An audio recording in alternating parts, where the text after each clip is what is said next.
Terlepas dari bagaimana Furina diciptakan atau segitiga Furina yang paling awal saya ceritakan itu diceritakan dalam artikel Furina episode 1 yang berjudul perkenalan itu. Saya ingin membahas terkait bagaimana sebenarnya segitiga Furina ini bisa dikembangkan.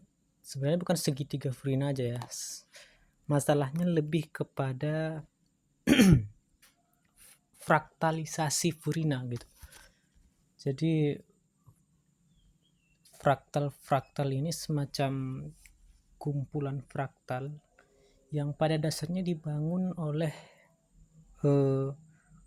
konsep dasar Furina. Seperti yang saya ceritakan bahwa konsep dasar Furina itu adalah tentang persegi, kemudian perkembangan persegi dan diagonal dari persegi dan perkembangan persegi tersebut. Persegi yang saya maksud itu kita tahu bahwa persegi biasa itu T kali T ya. Kemudian diagonalnya adalah ini ya. Diagonalnya adalah ini. Kemudian persegi kedua adalah ini sebenarnya bukan persegi yang bertumpuk ya. Secara lebih abstrak kita bisa pahami ini sebagai persegi panjang. Seperti persegi panjang. Saya sengaja sering membuatnya seperti ini supaya terlihat bagaimana persegi panjang itu berhubungan dengan persegi awal ini, di mana dia berhubungannya adalah bahwa tingginya ini 2 kali lipat dengan alasnya gitu. Itu yang dimaksud dengan perkembangan persegi. Persegi pertama adalah persegi biasa, kemudian persegi panjang ini yang berukuran T kali 2T, kemudian berikutnya adalah T kali 3T gitu kan. Nah, kemudian diagonal dari persegi dan diagonal dari perkembangan persegi yang saya maksud adalah ya ini ya. Nah, pada dasarnya inilah konsep Furina sebenarnya. Nah, yang saya ingin ceritakan di sini itu sebenarnya sudah saya terangkan definisi Furina dari bab terkait Furina, tentang perkenalan Furina itu ya. Nah, saya tidak terlalu ingin menjelaskan tentang perkembangan segitiga Furina saja, tapi untuk kali ini kita akan membahas secara keseluruhan terkait fraktal sebenarnya. Segitiga Furina itu sebenarnya adalah salah satu konsep fraktal. Di sini kita akan membahas keseluruhan konsep itu ya, sejauh yang saya pahami saat ini, gitu kan. Fraktal-fraktal itu yang mau kita bahas sekarang ini. Fraktal pertama itu ya segitiga ini. Ya, ini konsepnya sederhana. Ini kan satu persegi dibagi dua, kemudian satu persegi ini dibagi 9, maksudnya dibagi 3 gitu. Maksud saya ini kan tadi anggap saja segitiga ini dibangun oleh 4 persegi. Kemudian dalam perkembangannya dilanjutkan dengan 9 persegi. Ini akan nanti dilanjutkan juga. Ini kita buat 4, 9, ini tentu kan ada deret-deretnya ya. Pokoknya ini kan dua persegi untuk alasnya, dua persegi juga untuk tingginya. Di sini 3 persegi untuk alas, 3 persegi untuk tinggi, kemudian di sini tentu adalah 4.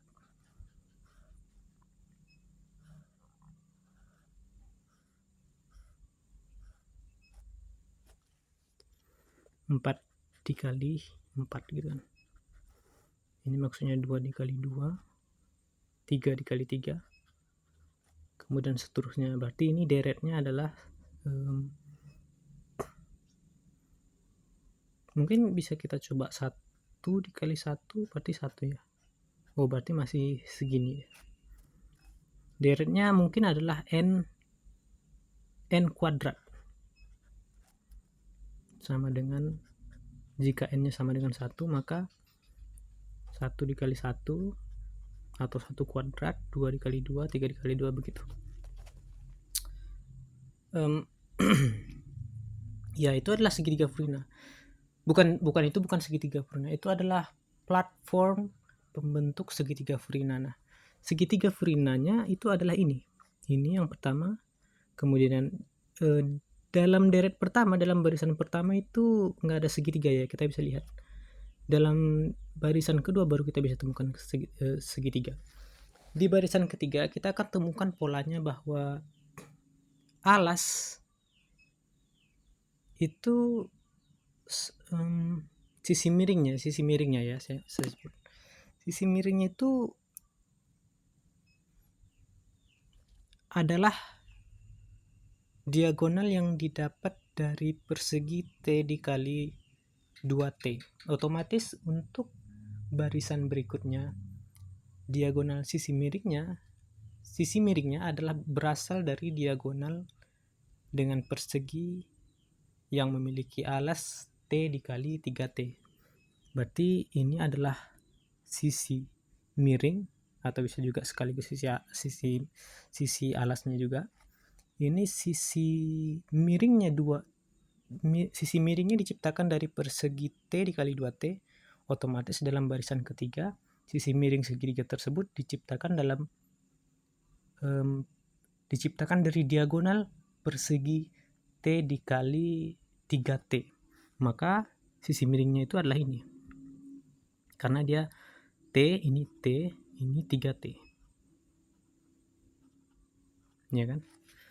Nah, kemudian alasnya satu lagi tentu adalah di sini. Nah, dari sini kita akan temukan alasnya di sini. Di sini terlihat sebenarnya polanya. Pola dari alasnya ini diciptakan dari mana? Yaitu diciptakan dari pertemuan antara ujung sudut ini dengan sudut ini, kemudian disatukan. Pola implikasinya adalah alas ini adalah 2 untuk di barisan ketiga. Sementara di barisan di barisan kedua segitiga ini, dia merupakan 1 dari persegi T dikali T, gitu kan. Ini sementara ini 2. Kemudian di sini juga tentunya adalah 3 ya. Ini 3 juga, ini 4. Secara otomatis ini juga 4, akan menjadi 4. Karena seperti yang kita tahu ini 3, kemudian diagonal dari sisi miringnya, diagonal yang akan menciptakan sisi miring segitiga itu tentunya berasal dari persegi T dikali 4T. Ini secara otomatis dia akan tercipta di sini. Jika kita menemukan aturan-aturan tertentu yang tercipta secara otomatis seperti itu, maka kita ketahui itu bukan semacam kebetulan ya, itu adalah ya memang pola tertentu yang secara intuitif tidak selalu bisa kita jelaskan, tapi bisa kita pahami. Dan kalau kita sudah memahami ini, tentu kita mengetahui kondisi-kondisi segitiga berikutnya. Berikutnya mungkin perseginya diisi oleh 5 dikali 5T. 5 dikali 5T ya. 1, 2, 3, 4, 5. Dan di sini ada sisi miring yang terdiri dari diagonal yang berasal dari persegi T dikali 5T. Kemudian alasnya juga, kalau di sini tadi 3 dan di sininya 2, ini 2, ini 3, maka di sini sudah pasti 4 ya. Itulah kemampuan kita bisa memprediksi, itulah artinya kita setelah menemukan pola. Artinya di situ kita sudah menemukan pola. Ini sebenarnya konsep ini sebenarnya masih sebatas barisan segitiga Furina, belum fraktal Furina. Kita bisa menemukan fraktal Furina ketika kita menyatukan semuanya gitu. Saya pernah upload di Instagram membuat sketsa sederhana seperti ini kan. Dari sini kita akan dapatkan gitu. Ini kita sebenarnya bisa kita susun ulang ya, tapi saya harus pikirkan ulang karena ini cukup rumit meskipun tampaknya sederhana ya. Nah, konsep fraktal baru kita temukan jika kita menyatukan semua pola segitiga yang berbeda tadi ke dalam satu ruang geometri. Nah, di sini baru kita temukan fraktalnya ada di sini. Seperti ini. Saya sudah sering kali mengupload konsep ini di Instagram. Ini jika kita teruskan bisa ini kan kita tahu bahwa limit dari geometri segitiga ini atau segitiga yang terakhir dari barisan segitiga Vrina ini adalah bentuknya seperti ini. Seperti ini. Ya, bisa dicek sendiri, bisa diintuisikan sendiri. Maka fraktal dari Vrina ini tadi akan berujung pada seperti ini juga. Awalnya tadi dia kayak gini, dari sini kan. Nah, kemudian ke sini, kemudian ke sini dia, ke sini dia. Secara seterusnya sampai nanti gambarnya itu akan seperti ini dia. Akan agak muncul gini kan, gini.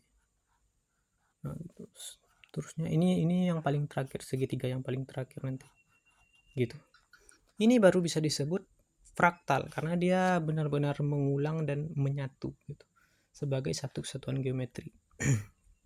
Kalau kita lihat konsep fraktal misalnya segitiga apa itu Cantor set aja lah, kita bisa melihat bahwa himpunan itu adalah satu bentuk geometri tapi berasal dari pola iterasi.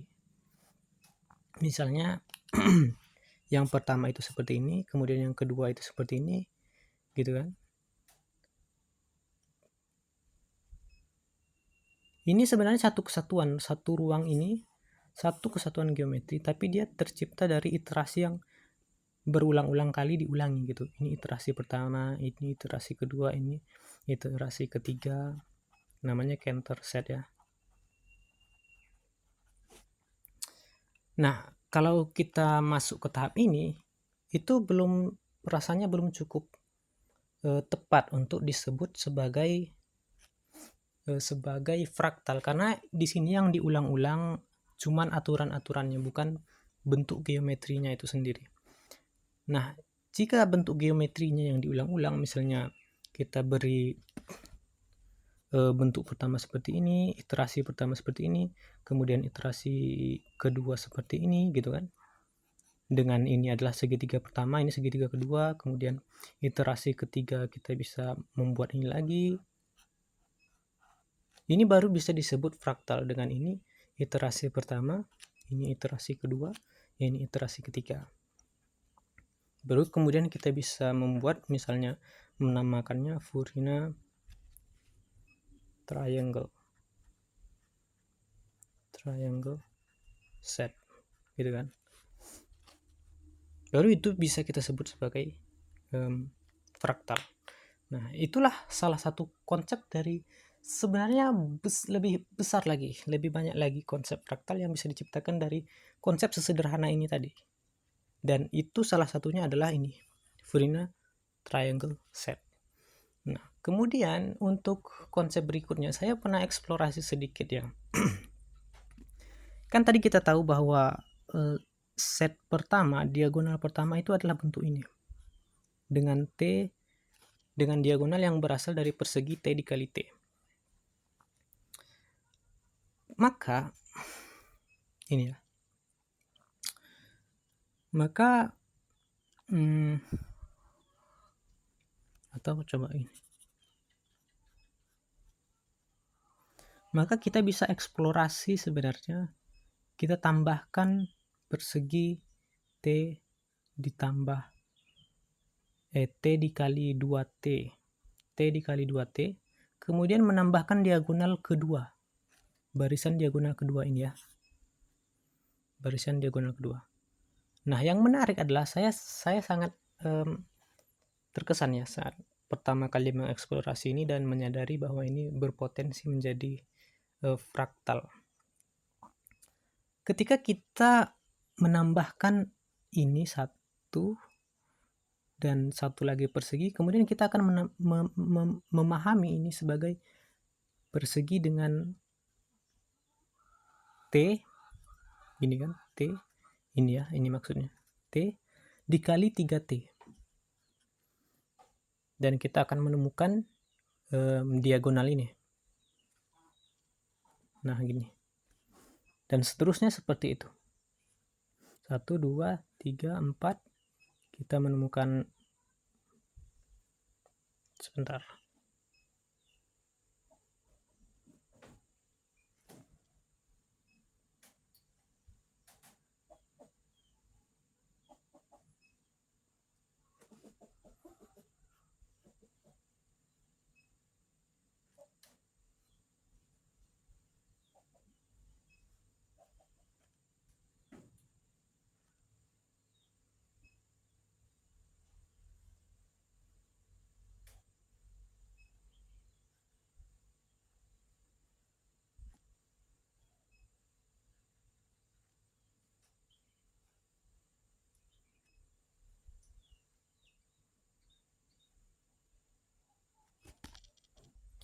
Setelah saya analisis ya, mungkin kita bisa kembangkan seperti ini. Ini yang pertama 1, kemudian 2, kemudian berputarnya bukan ke sini, tapi ke sini. Kita bisa coba-coba lah.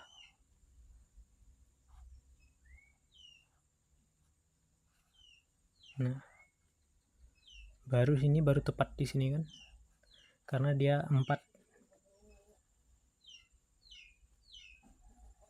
Agak kurang teratur sih terlihat.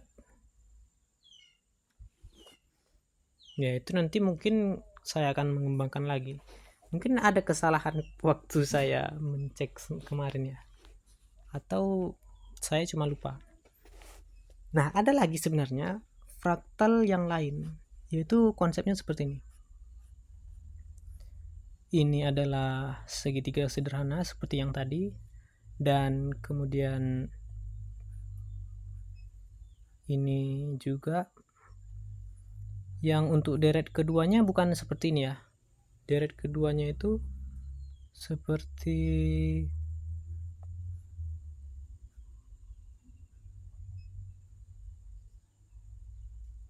apa ya?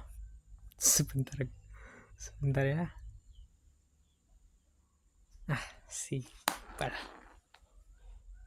Oh, seperti ini guys. Sorry, salah terus dari tadi ya guys. Mungkin kita bisa kasih 4T. Kita tes, karena ini saya merekamnya secara langsung ya, sambil mikir gitu. Jadi harap maklum bila salah. Ini awalnya adalah seperti ini, kemudian ini 2 ya, seperti yang kita tahu, deret diagonal yang kedua, kemudian deret diagonal yang ketiga kita akan temukan di sini. Nah, menarik. Ini menarik guys. Pertama kita temukan seperti ini, segitiga ini dalam iterasi aturan pertama, bukan iterasi geometri ya, bukan iterasi bentuk, tapi iterasi aturan. Kemudian aturan kedua kita akan temukan seperti ini. Kemudian dalam pola yang ke berikutnya kita akan menemukan seperti ini. Semoga teman-teman, saya nggak bisa menjelaskan secara rinci ya, karena saya sendiri belum memahami sebenarnya, makanya saya tidak menulisnya karena saya belum paham gitu. Semoga teman-teman, tapi secara intuisi kita sebenarnya sudah bisa menangkap, dan setiap intuisi tentunya belum tentu bisa dijelaskan gitu kan. Makanya saya harap dengan menggambarkan ini teman-teman bisa memahaminya secara intuisi, pola-polanya. Ini kita akan temukan 1, ini temukan 2, dan kemudian di sini kita akan temukan 3 berdiri. Nah, kemudian di sini kita akan temukan 1, 4 menyamping dia. Nah, ini agak rumit ya. Saya pikir nanti saya akan perlihatkan di Instagram untuk gambaran lebih lanjut. Memang agak sulit sih untuk menggambar-gambar. Coba saya ya.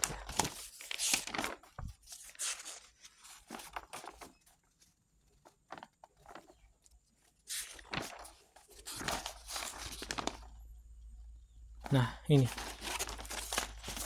ya, singkatnya seperti ini sih nanti yang keempat gitu kan. Nah,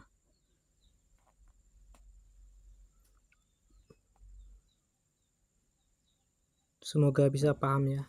Tapi supaya untuk lebih paham, ini tadi yang ingin coba saya jelaskan, tapi rupanya tidak berhasil. Tapi sebentar dulu.